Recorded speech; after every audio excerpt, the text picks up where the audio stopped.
ఈవేళ ఈనాడు పేపర్ బ్యానర్లో నా పేరు రాశారు. అందుకని వాళ్ళకి కృతజ్ఞతలు తెలియజేస్తున్నాను. చాలా ఏళ్ళ నుంచి ఈనాడు నాది ఏది కూడా కవర్ చేయరు. ఫోటో వేస్తారేమో అనుకున్నాను కానీ జడ్జీల ఫోటోలు వేశారు, రామోజీరావు గారి ఫోటో వేశారు, నా ఫోటో మాత్రం వేయలేదు. ఫోటో వేస్తుంటే బాగుండేమో అనిపించింది. ఎందుకంటే ఈనాడు వాళ్ళు నన్ను బాయ్కాట్ చేసి చాలా కాలం అయింది, నావేవి రావు. కానీ వారు చెప్పిన దాంట్లో వాళ్ళు రాసినటువంటి రాతలో ఒక విషయం ఏంటంటే, ఇక్కడ తెలంగాణ హైకోర్టు, హైదరాబాద్ హైకోర్టు ఏదైతే జడ్జిమెంట్ ఆర్డర్ ఇచ్చిందో దాని మీద నేను ఎస్ఎల్పి ఫైల్ చేశాను. ఎందుకు ఫైల్ చేశానంటే, సుప్రీంకోర్టు వెనక్కి పంపించినప్పుడు, రిమాండ్ చేసి వెనక్కి పంపించినప్పుడు 3 పాయింట్లు హైకోర్టుని క్లియర్ చేయమంది. ఒక పాయింట్ ఏంటంటే అందరి డబ్బులు ఇచ్చేశారా లేదా, రెండో పాయింట్ ఏంటంటే రిజర్వ్ బ్యాంక్ యాక్ట్ని వైలేట్ చేశారా, చేస్తే what are the intricacies involved in that, అది రెండో పాయింట్. మూడో పాయింట్, ఆల్రెడీ 15-20 ఏళ్ల నుంచి పెండింగ్లో ఉన్నటువంటి ట్రయల్ కోర్టులో ఆ కేసు ఉంచాలా తీసేయాలా, ఆ ఫ్యూటైల్ ఎక్సర్సైజ్ ఇంకా కేసు నడిపించడం, ఈ 3 డిసైడ్ చేయమని చెప్పారు. ఇక్కడ శ్యామ్ కోషి గారు బెంచి ఆ 2 డిసైడ్ చేశారు. కానీ ఏంటంటే డబ్బులు అందరికీ ఇచ్చేసారు. అన్నిటికన్నా శ్యామ్ కోషి గారు బాగా హైలైట్ చేసింది ఏంటంటే, రిజర్వ్ బ్యాంకు, అరుణ్ కుమార్ వీళ్ళిద్దరు వాదనలో ఈ 45S వైలేషన్ జరిగింది కాబట్టి దాన్ని చేయాలని వాదించారు. ఆంధ్రప్రదేశ్ గవర్నమెంట్, తెలంగాణ గవర్నమెంట్ మాత్రం చనిపోయాడు కాబట్టి రామోజీరావు గారు మేము ప్రాసిక్యూట్ చేయలేం, ఇంకా ప్రాసిక్యూషన్ అవసరం లేదు అని వాళ్ళు వాదించారు. జనరల్ ప్రిన్సిపల్ ఏంటంటే, లీగల్ ప్రిన్సిపల్, చనిపోయినటువంటి వ్యక్తి మీద క్రిమినల్ కేసు ఉండదు, అబేట్ అయిపోతుంది ఆటోమేటిక్గా. మరి అబేట్ అయిపోతే అది నేను రామోజీరావు గారు పోయిన రోజు తెలిసిన రోజునే రాజమండ్రిలో చెప్పాను. ఎవరో వచ్చి మీలో ఎవరో వచ్చి పెడితే చెప్పాను, చనిపోయిన తర్వాత ఇంక శిక్ష ఏముంటుందా అని. శిక్ష ఉండదు, కానీ ఫైనాన్షియల్గా ఎవరికైనా ఇవ్వాల్సినవి మాత్రం వాళ్ళ వారసుల దగ్గర నుంచి వసూలు చేస్తారు. వాళ్ళ వాదన ఏం చెప్పారంటే, మీరు ప్రొప్రైటర్ రామోజీరావు అని కేసు పెట్టి, రాజశేఖర రెడ్డి గారి టైంలో పెట్టిన కేసులో రామోజీరావు ప్రొప్రైటర్ వసూలు చేయకూడదు కాబట్టి ఈయన శిక్షార్హుడు అని కేసు పెట్టారు. వీళ్ళు ఏం వాదించారంటే, ఆయన ప్రొప్రైటర్ కాబట్టి, ఆ ప్రొప్రైటర్ చనిపోయాడు కాబట్టి ఆయన చేసిన పనులకి మా పిల్లలకి ఏమి సంబంధం లేదు, మా ఎవరి పేర్లు కూడా అందులో పెట్టలేదు అని చేత క్రిమినల్ కేసు నిలబడదు. ఎస్, అది కరెక్ట్, క్రిమినల్ కేసు నిలబడదు. రామోజీరావు గారు చనిపోయాక ఆయనకి శిక్షలు వేస్తారు. కానీ అందులో ఒక ప్రావిజన్ సేమ్ 45S వైలేట్ చేస్తే ఏం చేయాలి అన్నది రిజర్వ్ బ్యాంక్ ఆఫ్ ఇండియా యాక్ట్లో క్లియర్గా ఉంది. ఏమనంటే, ఎంత డబ్బు అయితే వసూలు చేశారో అంతకు రెట్టింపు ఫైన్ వేస్తామని. అంటే వాళ్ళ యాక్ట్ తయారు చేసినప్పుడు ఇలాగా 1000 కోట్లలో వసూళ్ళు ఉంటాయని అనుకుని ఉండరు, ఏవో చిన్న చిన్నవి తయారీదవుతున్నాయని. అది కూడా యాక్ట్ ఎప్పటి నుంచో ఉంది, ఆ యాక్ట్ని అమెండ్ చేశారు 97లో. సరే, మొత్తానికి ఆ కేసు ప్రకారం ఏమైందంటే, కేసు ఆయన డిస్పోజ్ చేస్తూ ఏవైతే ఫైనాన్షియల్ ఉంటాయో అవి మాత్రం ఓపెన్ పెడుతున్నాం. ఏమన్నా డబ్బులు బాకీలు కానీ, డబ్బులు ఇవ్వాల్సినవి కానీ, ఎవరికైనా ఫైన్లు పెనాల్టీలు కట్టవలసినవి కానీ అలాంటివి ఏమన్నా ఉంటే మాత్రం అది ఓపెన్ పెడుతున్నాం అని చెప్పి ఇచ్చారు. దాన్ని ఒక్కసారి మీకు చదివి వినిపిస్తాను. However, any financial obligations which remained unfulfilled would be subject to civil proceedings, leaving the case open for recovery of dues through civil legal mechanisms. అంటే రిజర్వ్ బ్యాంక్ వాళ్ళు ఏమైనా ఫైన్ గీని వసూలు చేయాలనుకుంటే ఈ కేసులో కాదు, ఇది క్రిమినల్ కేసు. ఇది క్రిమినల్ కేసు, అక్యూజ్డ్ చనిపోగానే ఆటోమేటిక్గా అబేట్ అయిపోతుంది. మీరు వసూలు చేసుకోవడానికి మాత్రం అది వీఆర్ కీపింగ్ ఇట్ ఓపెన్ అని క్లియర్గా శ్యామ్ కోషి వారి జడ్జిమెంట్లో వచ్చింది. మరి ఇంత క్లియర్గా ఉన్నప్పుడు నేను ఎందుకు సుప్రీంకోర్టుకి వెళ్ళానంటే, 45S మీద డిసైడ్ చేయమన్నారు. 45S reserve bank act violation జరిగిందా లేదా, జరుగుంటే దాని ఇంట్రికసీస్ ఏంటి అని ఏదైతే సుప్రీంకోర్టులో సూర్యకాంత్ గారు ఇచ్చారో జడ్జిమెంటు, ఇప్పుడు చీఫ్ జస్టిస్ గారు ఆ రోజున బెంచ్లో ఆయనే ఇచ్చారు జడ్జిమెంట్. వెనక్కి వెళ్ళండి, మీరు మళ్ళీ తెలంగాణ హైకోర్టు వారు విచారణ జరుపుతారని. అందులో ఆయన ఇచ్చిన ఆ సబ్జెక్ట్ మాత్రం, ఆ పాయింట్ మాత్రం ఇందులో మెన్షన్ చేయలే. ఊరికే 45S గురించి ఆర్గ్యూ చేశారు రిజర్వ్ బ్యాంక్ వాళ్ళు, అరుణ్ కుమార్ అని రాశారే తప్ప దాన్ని శ్యామ్ కోషి గారు టచ్ చేయలేదు. టచ్ చేయకుండా రామోజీరావు గారు చనిపోయారు. ఆంధ్ర తెలంగాణ గవర్నమెంట్లు మేము ప్రాసిక్యూట్ చేయమంటున్నాయి. ఇంకేముంది ఈ కేసు? చేయవలసింది వాళ్ళే కదా, ప్రాసిక్యూట్ చేయవలసిన వాళ్ళు మేము చేయమని చెప్పేశారు క్లియర్గాను. ఇంకేముంటుంది కేసు? అందుకని కేసు మూసేస్తున్నాను. నిజంగా కూడా రామోజీరావు గారి మీద ఇంక కేసు ఏమి ఉండదు. వారు హెచ్యుఎఫ్ అన్నారు కాబట్టి హెచ్యుఎఫ్ మీద ఉంటుంది. ఆ హెచ్యుఎఫ్ వసూలు చేయొచ్చా లేదా అన్నది ఒకసారి కోర్టుని మనం కింద కోర్టుకు మీరు పంపారు సార్, వాళ్ళు దాన్ని ఏం చేయలేదు, మీరు చెప్పండి, పార్టీ అఫైర్స్ డెఫినేషన్ ఏంటో చెప్పండి అని అడగడం కోసమే నేను వెళ్ళాను. వెళ్ళి కోర్టులో వేసాను. వేసే ముందు ఆంధ్ర సీఎంకి, తెలంగాణ సీఎంకి, రెండు గవర్నమెంట్లకి, రిజర్వ్ బ్యాంక్కి కూడా లెటర్ రాశాను. వాళ్ళిద్దరూ రిప్లై ఇవ్వలేదు, కానీ అక్కడ వకాల్తాలు వేశారు సుప్రీంకోర్టులో. రిజర్వ్ బ్యాంక్ వాళ్ళు అయితే నాకు రిప్లై ఇచ్చారు. ఏమనంటే, we are not going to pursue this matter. సింపుల్గా ఒక రిప్లై పంపించారు. ఇదేంటే ఎలా రిప్లై ఇచ్చారు అనుకుని నేనేమనుకున్నానంటే, బహుశా రిజర్వ్ బ్యాంక్ వాళ్ళు వాళ్ళ యాక్షన్ ఏమైనా సివిల్ కేసులు అవి పెడతారేమో. ఇదిగో, request to file SLP against Telangana high court order dated 4th August 2025 abating Margadarsi financiers criminal case. Please refer to your letter dated December 3rd, 2025 on the captioned subject. In this regard, we thank you for suggestion in the matter.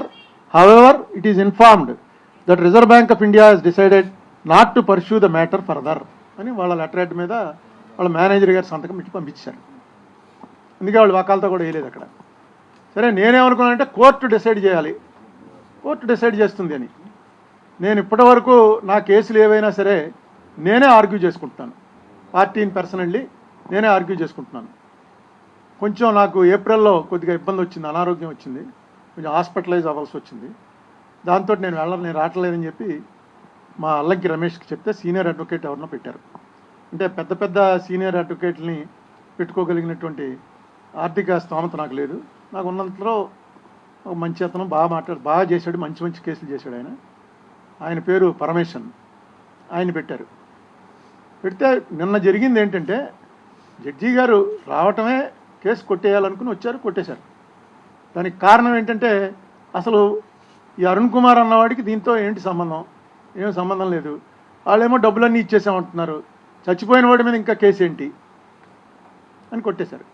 కొట్టేస్తే మా lawyer ఏదో మాట్లాడబోతే, నువ్వు మాట్లాడుతున్న కొద్దీ నాకేమనిపిస్తుంది అంటే వీళ్ళిద్దరికీ ఏదో వైరం ఉంది, దాని గురించి వచ్చాడేమో అనిపిస్తుంది అని జడ్జి గారు కామెంట్ చేశారు.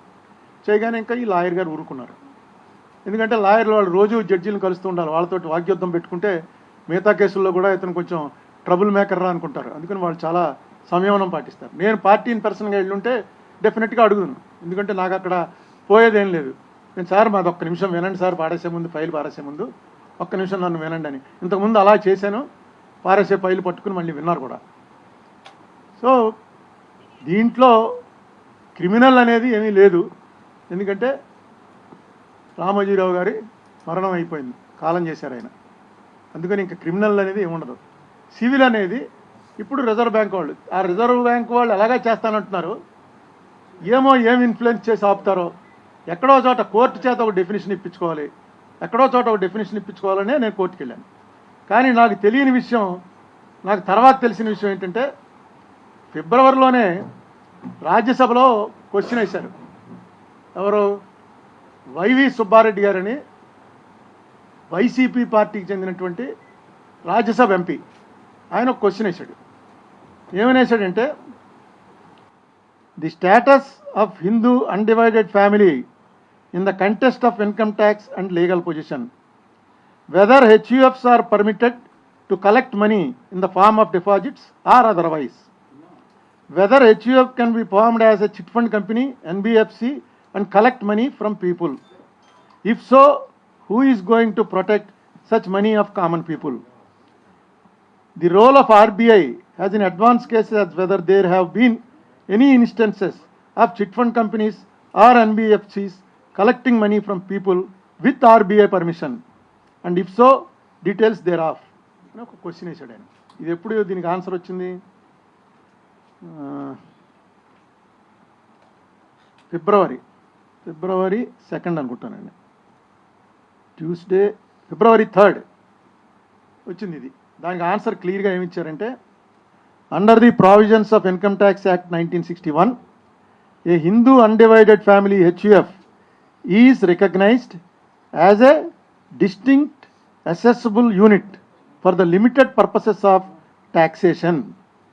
Section 231 of the Act includes Hindu undivided family within the definition of person for assessment of purposes. The Act, however, does not confer upon any HUF the status of body corporate or a judicial person for undertaking regulated financial or commercial activities. అది మొదటి ప్రశ్నకి సమాధానం. Income tax వరకు హెచ్యుఎఫ్కి recognition ఉంది తప్ప మిగతా వేటిల్లో కూడా హెచ్యుఎఫ్కి recognition లేదు. తర్వాత as per chapter 3C and section 45I of RBI Act 1934 and subject to regulations contained in the Master Direction, Miscellaneous Non-Banking Companies Reserve Bank Direction 2016 dated 25th 2016 as amended from time to time, HUFs being unincorporated bodies cannot be registered as NBFCs or chit fund company and cannot collect money from the public. ఇది government ఎవరిని అడిగిస్తుంది? Reserve bank అడిగే ఇస్తుంది. రాజ్యసభలో question పంపిస్తే concern finance minister Pankaj Chaudhary గారు ఇచ్చారు. వాళ్ళు ఇమీడియట్గా వాళ్ళ డిపార్ట్మెంట్ని దీన్ని కనుక్కునిస్తారు. నాకు కావాల్సిన సమాధానం ఇందులో ఉంది. The power to pursue violation of provision 45T of RBI Act in respect of chit fund companies rests currently with the Reserve Bank and the state governments concerned. In case of entities regulated by RBI found to be in contravention of extant guidelines, including unauthorized acceptance of public deposits, the bank undertakes a case-to-case basis appropriate regulatory supervisory action, inter alia imposition of business restrictions, monetary penalties, and cancellation of certificate of registration. So HUF కనుక collect చేస్తే ఏమవుతుంది అన్నది concerned ministry వారు చాలా క్లియర్గా సమాధానం ఇచ్చేశారు. ఈ సమాధానం నేను డిసెంబర్లో ఫైల్ చేశాను. ఫైల్ చేయకముందే ఈ క్వశ్చన్కి ఆన్సర్ వచ్చుంటే ఇది చాలు నాకు. ఎందుకంటే ఇంకా కోర్టు చేత చెప్పించక్కల, గవర్నమెంట్ ఇచ్చేసింది. రిజర్వ్ బ్యాంక్ వాళ్ళు అలాగా ఇక్కడ కోర్టులో చాలా గట్టిగా ఆర్గ్యూ చేశారు. చనిపోయినా సరే ఖచ్చితంగా వసూలు చేయవలసిందే, చనిపోతే క్రిమినల్ లైబిలిటీ పోతుంది కానీ సివిల్ లైబిలిటీ పోదు అని ఇక్కడ ఆర్గ్యూ చేశారు. అయితే ఇక్కడ జడ్జి గారు అది ఓపెన్ పెడుతున్నాను. నిజం కూడా ఇక్కడున్న కేసు క్రిమినల్ కేసు, అందులో వసూళ్ళు అనేది అసాధ్యం. అది చాలా ఆయన ఏంటంటే లైట్గా రాశారు. అది కొంచెం గట్టిగా రాసి ఉంటే అసలు కేసే ఇంకా అయిపోయింది. ఖచ్చితంగా పెనాల్టీలు ఏమన్నా ఉంటే ఆర్బీఐ వారు యాక్షన్ తీసుకోండి అని అనుంటే బాగుండు. ఆయన ఏమన్నారంటే keeping it open for any such, ఇందాక చదివి వినిపించాను కదా, ఆ సివిల్ బాపత్ వరకు ఓపెన్ పెట్టారు, క్రిమినల్ కేసు కొట్టేశారు. ఇది జరిగింది. ఇప్పుడు రిజర్వ్ బ్యాంక్ వాళ్ళని అడిగడానికి దానికి నేను వెళ్తాను, ఢిల్లీ వెళ్తాను. ఎంపీసీలో నాకు ఎంతమంది తెలుసున్న వాళ్ళు ఉన్నారో, ఫైనాన్స్ కమిటీ ఉంటుంది, ఫైనాన్స్ కమిటీలో మెంబర్స్ ఎవరున్నారో, రిజర్వ్ బ్యాంకు అవసరమైతే గవర్నర్ని కూడా పిలవగలిగినటువంటి ఇది కమిటీకి ఉంది. ఎందుకంటే నేను ఒక కమిటీ చైర్మన్గా చేశాను కాబట్టి ఒక కమిటీ పిలవాలనుకుంటే సిబిఐ డైరెక్టర్ని పిలవచ్చు, రిజర్వ్ బ్యాంక్ గవర్నర్ని పిలవచ్చు, ఎవరినైనా సరే విట్నెస్గా పిలవచ్చు. అసలు ఎందుకు ఇలాంటి లెటర్ రాయవలసి వచ్చింది? మీరు అలాంటప్పుడు ఇక్కడ హైకోర్టులో ఎందుకంత ఇదిగా వాదించారు? తప్పు చేశాడు, ఇది మార్గదర్శి తప్పు చేసిందని ఇంత గట్టిగా వాదించిన తర్వాత ఇక్కడికి వచ్చి ఇందులో మేమేం కలగ చేసుకోదలుచుకో, మేమే దీన్ని ఇంకా పట్టించుకోము అని రిప్లై ఎందుకు ఇవ్వాల్సి వచ్చింది? ఎందుకు వదిలేశారు? ఎందుకంటే చిన్న అమౌంట్ కాదు, చాలా పెద్ద అమౌంట్. నాది ఇంకోటి కూడా ఏంటంటే, ఓకే అందరికీ పే బ్యాక్ చేశారు, రామోజీరావు గారు చనిపోయారు, ₹1 ఫైన్ వేయండి. ₹1 ఫైన్ అంటే ఏంటంటే ఎంత పెద్దవాడినైనా సరే చట్టం ఒకేలా చూస్తుంది.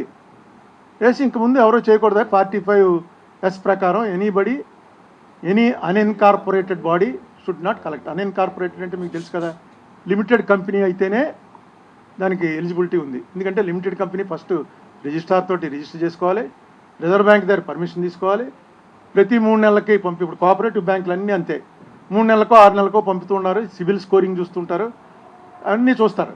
నేను ఈ కంప్లైంట్ పెట్టిన నాటికి ఏంటంటే రామోజీరావు గారి దగ్గర ఉన్నటువంటి ఆస్తులు అమ్మితే కానీ బాకీలు తీర్చే పరిస్థితి లేదు. ఆయన తీర్చడం కూడా అమ్మే తీర్చారు, ఇది అందరికీ తెలుసు. ఆయన ఈనాడులో 26% అంబానీస్కి అమ్మారు, అంబానీస్కి అమ్మి ఆ వచ్చిన డబ్బుతోటి ఈ బాకీలు వాళ్ళకి తీర్చారు. నేను అదే చెప్పాను, మీ పొజిషన్ ఎలా తీరుస్తారో చెప్పండి. మీకు ఎవరన్నా 2006లో ఫాలో అయిన వాళ్ళు ఉంటే నేను ఒకటే చెప్పాను, మీరు ఎలా మీకు ఉన్నటువంటి ఆస్తులన్నీ లెక్కేస్తే ఎంత ఉంది, మీ అప్పులు ఎంత ఉంది, ఎలా తీరుస్తారో చెప్పండి. చెప్తే నాకు ఇంకా అప్పటికి ఇదంత లేదు, ఏది పార్టీ ఫేస్ మీద వాటి మీద ఇంత నాలెడ్జ్ లేదు. ఏదైనా సరే ఆ అప్పులు ఎక్కువయ్యే ఆస్తులు తక్కువ ఉంటే మామూలుగా మనకు ఎవరి దగ్గరైనా మనం అప్పించిన వాడైనా సరే వాడిని ఇమీడియట్గా ఐపీ పెట్టరా అంటారు. ఇది జనరల్గా ఉన్నటువంటి పరిస్థితి. అదే చెప్పాను నేను. తర్వాత అమ్మే తీర్చారు వాళ్ళు. రంగాచారి కమిషన్ ఇది కూడా వాళ్ళ రిపోర్ట్ కూడా అదే ఇచ్చింది, ఆస్తులు అమ్మితే కానీ వీళ్ళు బాకీలు తీర్చలేరు అని. అదే జరిగింది చివరికి. అందుకని ఇందులో రామోజీరావు గారి మీద నేనేదో కత్తిపట్టి ఇప్పటివరకు ఆయన నేను చూడలేదు, మేము ఎప్పుడూ మాట్లాడుకోలేదు. రామోజీరావు గారి మీద నాకెందుకు ఉంటుంది కక్ష? ఏదో వ్యక్తిగతంగా కష్టపట్టి 20 ఏళ్ళ నుంచి దీని వెనకాలబడి నాకేమీ లేదు, నాకేమీ దానివల్ల వచ్చేటువంటి రూపాయి లాభం లేదు. నేను కేసు ఓడిపోయానంటే నాకు వచ్చేటువంటి రూపాయి నష్టం లేదు. అయితే ఇది బ్యాడ్ ప్రెసిడెంట్ అవుతుందనే దీన్ని ఇన్నాళ్ళు పట్టించుకుని వచ్చాను. ఎందుకంటే రామోజీరావు గారు వెనక్కి ఇవ్వగలరేమో కానీ దొంగతనాలు చేసిన ప్రతివాడు కూడా వెనక్కి ఇవ్వలేడు. ఒకసారి ఆయన పెద్దవాడు చేస్తుంటే అందరూ మొదలెడతారు, అందరూ డిపాజిట్లు కలెక్ట్ చేయడం మొదలెడతారు. అందరి చేత ఆప్ చేయించారు 98లో. గుజరాత్లోను కేరళలోను చాలామంది మీద రైడ్లు చేసి వెంటనే ఆప్ చేయించారు. నువ్వు వెంటనే ఇన్కార్పొరేట్ చేసుకుంటే నీకు అంతకుముందు మేము 50 ఏళ్ళ నుంచి వసూలు చేస్తున్నాం, 100 ఏళ్ళ నుంచి వసూలు చేస్తున్నాం అంటే ఇన్కార్పొరేట్ బాడీగా మార్చుకో, రిజిస్టర్ చేసుకుని కంపెనీ చేసుకో, కంపెనీ చేసుకుని రిజర్వ్ బ్యాంక్ పెట్టుకో కాగితం, అప్పుడు ఇస్తాను నీకు పర్మిషన్ అని. కానీ ఈయన చేయలేదు. ఈ హెచ్యుఎఫ్ అనే దాని కింద ఈయన శరణం తీసుకుని ఆ హెచ్యుఎఫ్ అనే గొడుగు కిందే నడుపుకుంటూ వచ్చారు.